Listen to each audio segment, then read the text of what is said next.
Hey everyone, I wanted to chat to you today about children and stress. And it's a really recurring theme that I've had in my clinic since I've been an osteopath. That children come in and the main issue that they have is stress, and we don't understand what's stressing them because it's hard to get the stories out of them. So I've got two early examples before I'd had my own children of children who came into me with physical behavioural issues like anger and avoidance, so biting and kicking at kinder, not wanting to go to kinder, these kinds of things, with sometimes pain and headaches and tummy aches and things like that. And one example was a little girl who, that's not very helpful. I'm going to keep going. One example was a little girl who had just stopped sleeping well at kinder age. And in the first treatment, I assessed her and I said, she's absolutely fine. So I don't know what's going on, but she's fine. There's nothing to treat. And the mum called me a little while after that to say, I found out that she had been at kinder and a little boy, a little friend of hers, hadn't shared the trains. And that had caused her immense stress. So we can all laugh and say, she was safe, she was at kinder, she was fine. But her little heart was broken and she was thinking about it and not sleeping. Very, very stressed, change in behaviour. Really well done for the mum to get that story out of her. Another little boy and the mum, I started telling this story to you a little while ago in another video, but another little boy, and he was being labelled naughty and annoying and irritating, and he was getting some help for the tension in his body and for the pain and for the issues that he had around being tense. And I asked his mum, where does this happen? Like when does this happen, this behaviour? And she said it happened at one person's place in particular where they went. And I just said, well, do you have to go? And she started crying and said, you're telling me I don't have to go there? I said, well, I don't know. I wasn't a parent, so I'm not sure, but I have actually taken this into my own parenting and I listen to my children a lot. And if they're resisting going somewhere and it's causing them stress that changes their behaviour, then as a parent, I would not take them to that place, or I would protect them from whatever's going on in that environment, because they're intelligent little beings.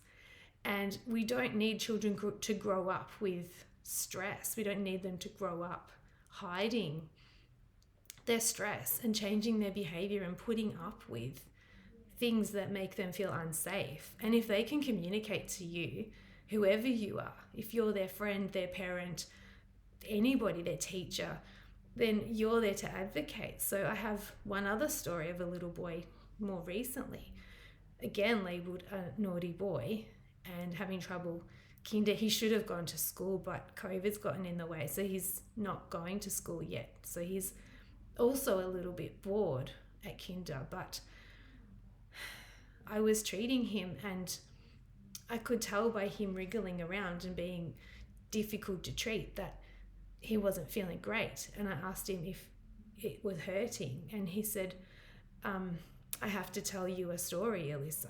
And he was in pain, but I wasn't causing the pain. And he told me that he was being hit at kinder.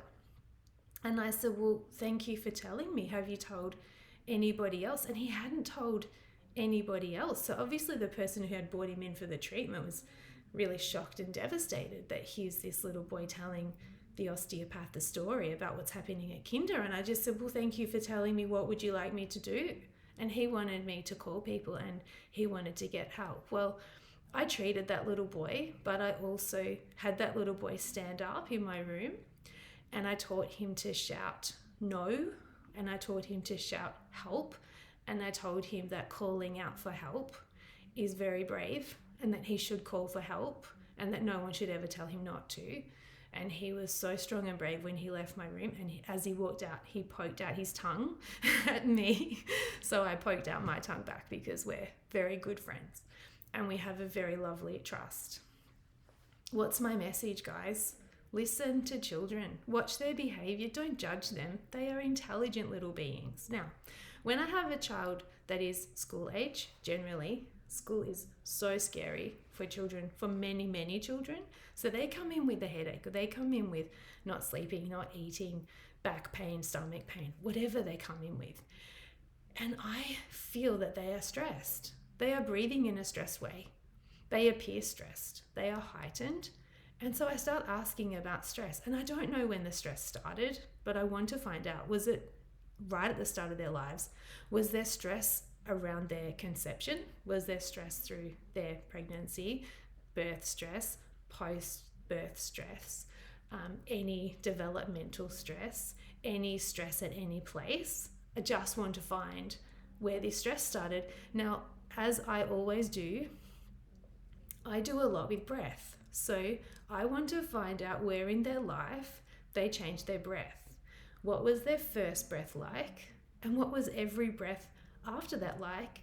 And who affected their breath? So I talk to little children, and then I talk to adults as well in the same language. And I say, we have to talk about tigers. So our nervous system wants us to talk about tigers. So we have the stress system of what do you do? What would your nervous system do if you had a tiger standing in front of you?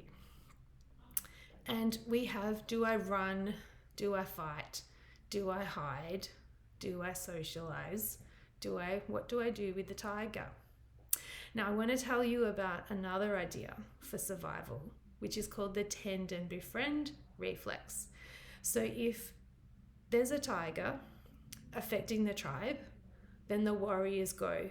Or if there's a war, the warriors go and they address the issue, and they leave certain tribe members looking after children and vulnerable people. If there's another threat to this group of people, then certain people need to step up. And some of those people might be parents, or might be mothers, might be carers. And so they need to make friends with people who can take on their role. So it's called a tend and befriend reflex. And it's mother's group, basically. It's grab a friend, parents group, whatever group you want to call it. When you have carers groups for people who are looking after the vulnerable in our society. We can't do that alone. We need groups, we need support. And we actually need that support, because if something comes in and threatens our structure, we need to do something else. So we need to have friends around. So we always need to be asking for help. If we're vulnerable, learn to ask for help. If we're strong, learn to ask for help. If we're a carer, don't do it all yourself. Ask for help. Asking for help is a strength, not a weakness. It supports your nervous system. And what I always say, because I like helping people, is that if somebody asks me for help, I get so happy, because when I help people, I'm a selfish helper. I help people so that I feel helpful. I love feeling helpful.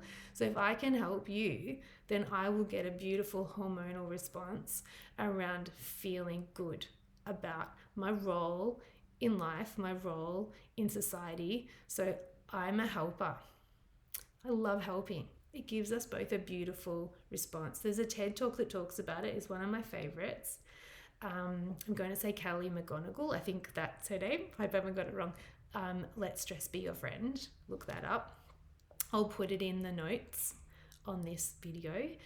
The other thing I want to say is that this tend and befriend or warrior tribe behavior. Another thing that we do is we can evolve very fast. Humans are very resourceful. So if you had a tribe and they had a favorite tree, and every year the tree produced a beautiful fruit, and they had a party, and they collect the fruit, and they have a massive celebration about this tree. But one year, a tiger kills everybody who has gone to the tree, so they don't come home. So then the people waiting for the party have to go out and say, whoa, what's happened? And they send out the next lot of brave people. They go out, they find out, oh my gosh, this is terrible. What they could do is they could then grieve forever the loss of the tree. They could grieve the loss of their warriors and loss of the tree, and they could just sit there grieving. And that celebration becomes a grieving ceremony every year in that tribe. Until a very resourceful human might say, I'm going to that tree during the grieving time, and I'm going to see what I can do to change this. And so they will go to the tree, and they might be able to kill the tiger. They might be able to reclaim the tree. So I think we have to really support our warriors. We have to support our carers. We have to support our vulnerable. And we have to know that in our community, in our system, we have so many people doing different roles, and the roles are really important. Ultimately, they're based on survival, but at the end of the day, we can change these from survival behaviour, think about COVID, to resourceful, flourishing, evolution in one generation behaviour. And it's because of support. It's because of support and love and caring, and a little bit of I'm willing to put myself out there for the tribe, and I'm willing to take a risk. Whatever my risk is, I'm willing to leave the tribe for a while. I might come back with something else. I might leave the tribe and never come back. I might find another tribe. Whatever happens, but this is human behaviour. When we're flourishing, we grow. So that's my talk about stress. I hope it finds you well and happy, and I hope you've learned something. And please let me know what you've learned, because this is just application of physiology, and I find it so fascinating how people behave. So hope you guys have a great time with this one. See you later.